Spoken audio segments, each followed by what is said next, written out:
ಜಾಗ ಕೊಟ್ಟವ್ರೆ, ಸರ್ಕಾರಿ ಜಾಗ ಇನ್ನು ನಮಗೆ ಹಕ್ಕುಪತ್ರ ಆಗಲಿ ಏನಾಗಿ ಕೊಟ್ಟಿಲ್ಲ. ಅಲ್ಲಿ ಏನಂದ್ರೆ ಕಾಡು ಸುತ್ತಮುತ್ತ ಬೆಟ್ಟ ಐತೆ, ಚಿರತೆಗಳು ಕಾಟ, ಆಮೇಲೆ ಮಳೆ ಬಂದರೆ ನೀರೆಲ್ಲ ಮನೆ ಒಳಗೆ ಬರ್ತೈತಿ. ಬಂದು ಕೇಳೋರು ಇಲ್ಲ. ನಾವು ಅದಕ್ಕೋಸ್ಕರ ಇಲ್ಲಿ ಬಂದು ಸ್ಟ್ರೈಕ್ ಮಾಡೋಕೆ ಕೂತಿದ್ದೀವಿ. ಅವ್ರು ಬಂದು ನಮ್ಗೆ ಹೇಳೋವರೆಗೂ ಹಕ್ಕುಪತ್ರ ಮಾಡಿಕೊಡೋವರೆಗೂ ನಾವು ಹೋಗೋಲ್ಲ ಇಲ್ಲಿಂದ.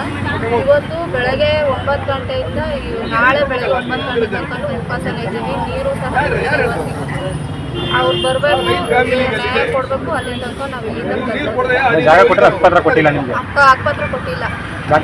ಜಾಗದಲ್ಲಿ ಇದ್ದೀವಿ, ಗುಡ್ಲಾಕೊಂಡಿದ್ದೀವಿ. ಬೆಟ್ಟದ ನೀರೆಲ್ಲ ಮನೆ ಒಳಗಡೆ ಬಂದು ನೆಲ ಎಲ್ಲ ತ್ಯಾವಿಸ್ಕೊಂಡು ಒಳಗಡೆನೇ ಇರೋಕ್ಕಾಗ್ತಿಲ್ಲ. ಇವಾಗ ಮಳೆ ಒಳಗಡೆ ನೀರೆಲ್ಲ ಡೈಲಿ ನೀರು ಎತ್ತಿಬೇಕು, ಗುಡಿಸ್ಬೇಕು. ತಿರ್ಗಾ ಬಿಸಿಲು ಬಂದಾಗ ಎಲ್ಲ ನೀರು ಅದು ಯಾವನೂ ಹಾಕೊಳ್ಳಲ್ಲ.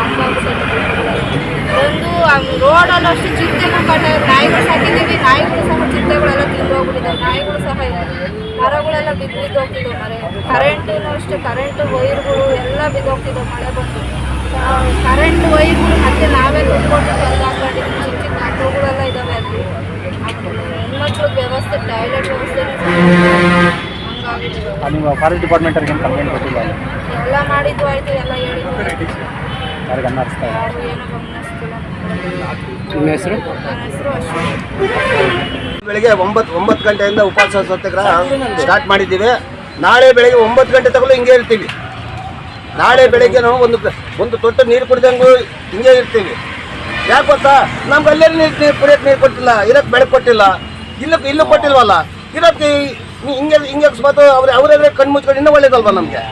ಅಂತ ಯೋಗ್ಯಗೆಟ್ಟಿದ್ದು ನಮ್ಮ DC ಕುಂತ್ರ ಇವರು ಅಂತ ಮಾನವರ ಇದ್ದಿದ್ರೆ ನಮ್ಗೆ ಕಷ್ಟ ಸುಖ ಅಂತ ಕೇಳಬೇಕಾಯ್ತು. ಇಷ್ಟೊತ್ತು 7 ಸಾಯದಲ್ಲ ಬಂದು ಅವ್ರ ಪಾಡೇನು ಅವ್ರು ಇದೆ ಅನ್ನೋದು ಇವಾಗಲೇ ತಹಸೀಲ್ದಾರ್ ಜಿಲ್ಲಾಧಿಕಾರಿಗಳ ಬಂದು ಕೇಳಬೇಕು. ಅವ್ರು ಕೇಳೋ ಮಾನವೀಯತೆನೇ ಇಲ್ವಲ್ಲ.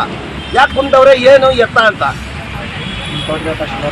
ಪಟ್ಟಿಗೆ ತಹಸೀಲ್ದಾರ್ ಅದೇ ಎಲ್ಲ ಅದೇ ಊರು ಬಿಟ್ಟರೆ ಊರಿಗೆ ದೊಡ್ಡವಳು ಅಂತಾರಲ್ಲ, ಅಂಥವ್ರು ಅವರು ನಮ್ಮ ಪಟ್ಟಿಗೆ ತಹಸೀಲ್ದಾರರು ಇವಾಗಲು. ನಿಮ್ಮ ಹೆಸರು?